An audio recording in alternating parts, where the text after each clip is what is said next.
ছাত্ৰী তেওঁলোকক এটা প্ৰজেক্ট দিয়া হৈছিলে। প্ৰজেক্টটো বিশেষকৈ ভূগোলৰ ওপৰত দিয়া হৈছিলে। আমাৰ নদীৰ দ্বাৰা সৃষ্টি হোৱা কিছুমান অৱয়ব, হিমবাহৰ দ্বাৰা সৃষ্টি হোৱা কিছুমান অৱয়ব আৰু ভাৰতৰ আৰু অসমৰ মানচিত্ৰ। তো এইখিনি আমাৰ 3D মডেল হিচাপে দিয়া হৈছিলে, মানে হাতে কামে যাতে কৰে যাতে।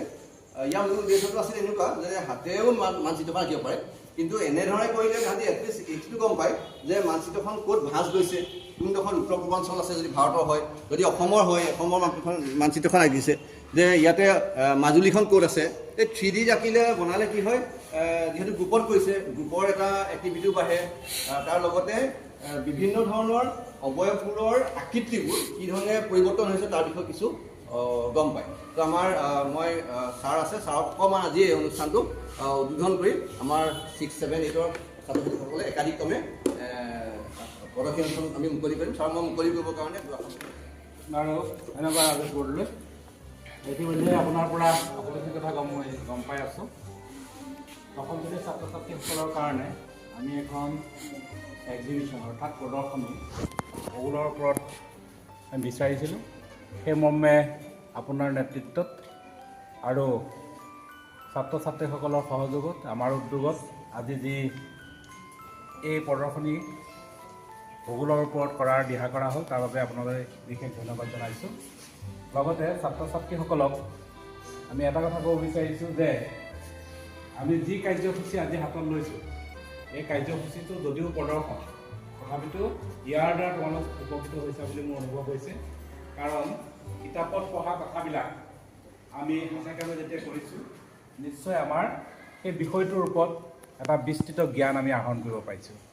এতিয়া অসমৰ মেপখন হওক, ভাৰতৰ মেপখন হওক, আমি দেখি আছোঁ, চকুৰে দেখিছোঁ, কিন্তু প্ৰেক্টিকেলি যেতিয়া আমি 3D আকাৰত মাটিৰে তৈয়াৰ কৰিছোঁ, তেতিয়াহ'লে আমি সেই ভাৰতৰ মেপখন বা অসমৰ মেপখনৰ ওপৰত যথেষ্ট জ্ঞান অৰ্জন কৰিব পাৰিছোঁ। আৰু ভাবিছোঁ যে তোমালোকে যেতিয়া এইখন কাগজত অংকন কৰিবা, তেতিয়া নিখুঁতভাৱে অংকন কৰিব পাৰিবা আৰু ভাৰত আৰু অসমৰ বিভিন্ন ঠাইবিলাক তোমালোকে দেখুৱাব পাৰিবা। লগতে আমাৰ ভূগোল পাঠ্যক্ৰমত যিবিলাক নদীৰ লগত জড়িত বিষয় আছে, ভূমিকম্প, নদীৰ অৱবাহিকা, নদীৰ গতিপথ ইত্যাদিবিলাক তোমালোকে যিহেতু নিজে হাতে তৈয়াৰ কৰি পেলাই তাৰ ওপৰত জ্ঞান অৰ্জন কৰিছা, সেইটো তোমালোকৰ মনত থাকিব। আমি পঢ়া কথাটো আৰু হাতে কামে কৰাৰ মাজত বহুত পাৰ্থক্য আছে। যেতিয়া আমি হাতে কামে কৰিছোঁ, নিশ্চয় আমাৰ কাইলৈ ভূগোলৰ এই বিষয়কেইটাৰ ওপৰত যেতিয়া পৰীক্ষাত প্ৰশ্ন আহিব, তোমালোকে নিখুঁতভাৱে কৰিব পাৰিবা, মোৰ এইটো বিশ্বাস আছে। আৰু ইয়াৰে দুটা কমন কুৱেশ্যন তোমালোকে পৰীক্ষাত পাবাই। ভাৰতৰ মেপ আহিব জিঅ'গ্ৰাফী আৰু অসমৰ মেপ আহিব ছ'চিয়েল চায়েন্সত। গতিকে তোমালোকে ডেফিনেটলি তোমালোকে এই দুটা প্ৰশ্নৰ উত্তৰ কৰিব পাৰিবা। গতিকে আজি এইটো যি পদক্ষেপ আমাৰ উদ্যোগত ৰাজেশ বৰদলৈ ল'লে, তাৰ বাবে পুনৰবাৰ ধন্যবাদ জনাইছোঁ। আৰু আজি যি এই ভূগোলৰ প্ৰদৰ্শন, এই প্ৰদৰ্শনীখন মই উন্মোচন হ'ল বুলি ঘোষণা কৰিছোঁ। ভূগোল বিষয়ৰ যিখিনি মডেল তৈয়াৰ কৰা হৈছে, সেইখিনি মূলত উদ্দেশ্য এটাই, যাতে কম খৰচাত কৰিব পাৰে। আমি জিৰ' ইনভেষ্টমেণ্ট ইন এডুকেশ্যন, এই কথাখিনি উদ্দেশ্য ৰাখি আমি আগত ৰাখিছিলোঁ কথাখিনি, যাতে কম খৰচতে ছাত্ৰ ছাত্ৰীসকলে কৰিব পাৰে। উদাহৰণস্বৰূপে থাৰ্মকলত অসমৰ ভূ প্ৰকৃতি বনাইছোঁ। এয়া দেখা পোৱা যাব যে এখন ব্ৰহ্মপুত্ৰ নদী, এয়া হৈছে ব্ৰহ্মপুত্ৰ উপত্যকা, এয়া বৰাক উপত্যকা, আৰু এয়া আমাৰ অসমৰ মধ্যভাগত থকা অৰ্থাৎ ডিমা হাছাও কাৰ্বি আংলঙৰ মালভূমি অঞ্চল। এনেদৰে আচলতে খুব কম খৰচাত, এইটো আচলতে কম খৰচা মানে খৰচা নাই, পেলনীয়া বস্তুবোৰৰ দ্বাৰা কৰিবলৈ চেষ্টা কৰা হৈছে। আৰু ছাত্ৰ ছাত্ৰীয়ে খুব উৎসাহেৰে কামখিনি কৰিছে।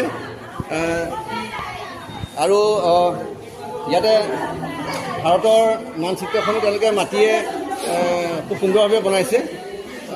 এইদৰে আচলতে কৰিবলৈ চেষ্টা কৰা হৈছে। এতিয়া বালিয়াৰী অৰ্থাৎ বালিৰ দৌমুকে বালিয়াৰী কয়, মৰুভূমি দেখা পোৱা যায়। অনুপ্ৰস্থ বালিয়াৰী অৰ্থাৎ বতাহৰ সৃষ্টি হয়, সেইটো থকা অনুপ্ৰস্থ বালিয়াৰী বুলি কয় ন। এতিয়া মোক ইয়াত দেলহিখন দেখাই দিব লাগে, দেলহিটো দেখাই দিব লাগে, এইখিনিতে আছে। আমাৰ অসমখন দেখুৱাই দিব লাগে, যোৰহাটখন দেখাই দিব লাগিব।